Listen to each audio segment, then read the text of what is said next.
All right, we're back for Chapter 4 of Core Justice. Chapter 4, Vanderbilt University Hospital, Nashville, Tennessee. It had been 2 days since Cal had regained consciousness. His mind's sharpness returned. He focused on exceeding his doctor's expectations of recovery so he could get out of the hospital sooner. His only companion and now friend was the nurse, Brian Ramirez. Over the preceding 2 days, Brian filled Cal in on what was being televised about the investigation into the attack that killed Jessica. So you're telling me they know who led the attack and they still don't have him in jail? Cal asked. Yep. This guy, Dante West, is supposedly the leader of this little transplanted gang. They say he's a pretty mean son of a bitch. Brian took a minute to write something down on his clipboard, then continued. Came up here from New Orleans after Katrina. They interviewed some of his extended family down south, and they were all pretty tight-lipped. I think they're afraid of him coming after them. Cops say he was apparently into drugs and running with local gangs by the time he was 12. Has a long record, including attempted murder and battery. If they know who he is, why can't they find him? This is Brian speaking now. The cops I've seen on TV say he's hit the streets. They've got a huge manhunt out for him. Word is the military vet's on the police force. Can't wait to find him and hope he'll go down fighting. Nobody likes the way things went down with your girl. Yeah, Cal's voice sounded absent. Part of him hoped and prayed he would be the one to find that piece of shit. To put a couple rounds into his gut and watch him die might make his despair a little more palatable. So what do you want to do today? Brian asked. What are you, my nanny now? Let's just say the hospital staff has decided no one else has the patience to deal with a grumpy grunt. In fact, Cal knew the real reason Brian seemed to be his now constant companion. He had a feeling Brian had requested the crap duty of babysitting him. He'd even heard a heated conversation between Brian and one of the head nurses the previous night. Apparently, it was the end of Brian's shift and the head nurse had pushed him to go home. Brian had been half yelling, apparently not too worried about who heard him.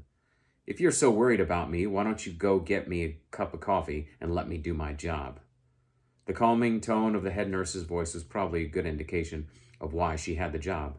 Brian, you know we can't pay you for the overtime. Hospital policy is pretty strict on that these days.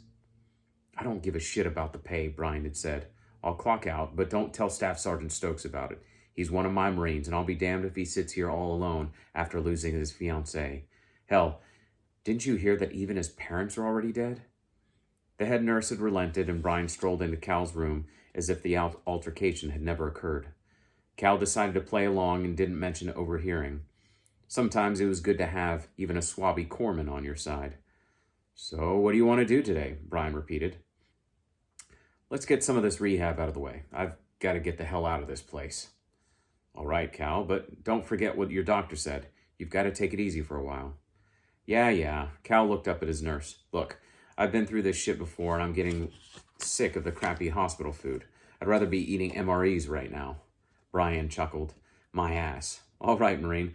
Let me go get a wheelchair and we'll head down to the physical therapy. I almost said wheelbarrow.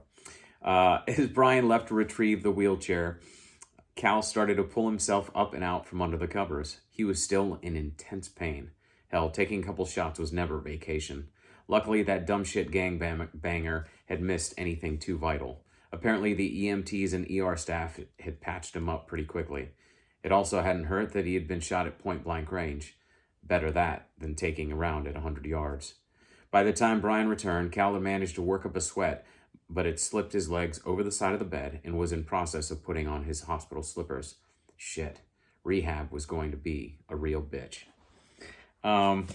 So no real notes other than the fact that I am not a professional narrator. I have to give it to narrators who read a book like this like it's absolutely nothing. You know, you can hear me just stumbling over words that I wrote myself. I think it's hilarious. Hopefully it doesn't completely ruin your enjoyment of this story, because I really do enjoy this story. One thing that I didn't mention in the last chapter was that Brian Ramirez, one of the reasons I introduced a corpsman is in the Marine Corps.